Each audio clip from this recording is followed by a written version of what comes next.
My name is Avremi Zippel. I'm a rabbi here in Salt Lake City, Utah. I am 28 years old, and I was sexually abused by my nanny for a decade. I realize that it never gets easier. The words "I was sexually abused as a child" never roll off your tongue. If I'm going to acknowledge that something terrible has been done to me, which I was not party to, which I was not complicit in, what kind of God lets that happen?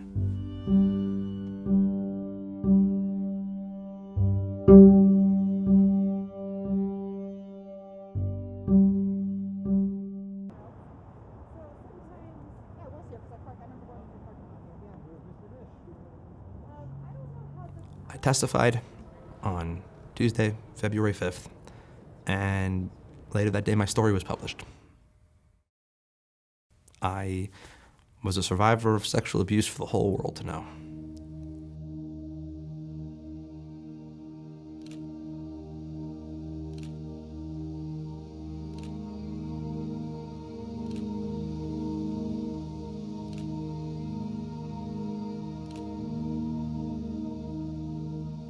For so many different reasons, it was the most healing thing I could have ever done.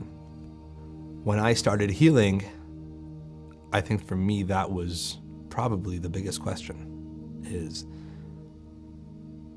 if I'm not so terrible, where does that put me with God?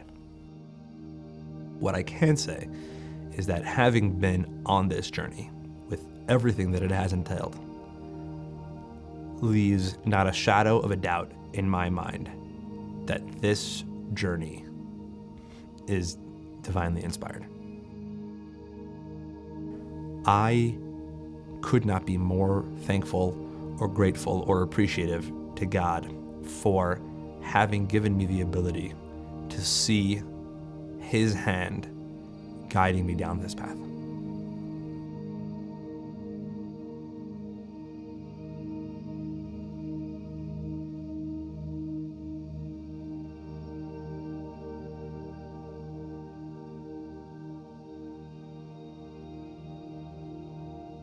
When I was really wrestling with the idea of coming forward, one of the things that I wanted to get a sense of, there's got to be someone out there that I could talk to.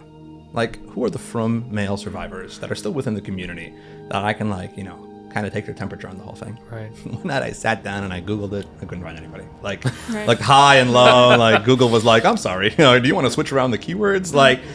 And it occurred to me, at that point, there was no one that I possibly knew of, that Google knew of. And I think for me, being a Lubavitcher, when we think about shlichus, what does it mean for someone to be a shliach? I think the Rebbe taught us that if you are a guy in Kollel and you're 24 years old and you're living in Crown Heights and you learn about the plight or the needs of the Jews in Zambia. So 2 days ago, the new couple announced they're moving to Zambia.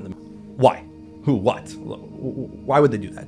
The Rebbe taught us to view the world in a way that if you are from the Golan and you're from Alaska and you know that there's Yidden in Zambia who need Yiddishkeit, and you know of a void, don't, oh, well, that's unfortunate. Step into that void. If you know of a place that can use service, if you've learned of that service, take that as a sign from on high, that service is calling your name. That's shlichus. You know of a space.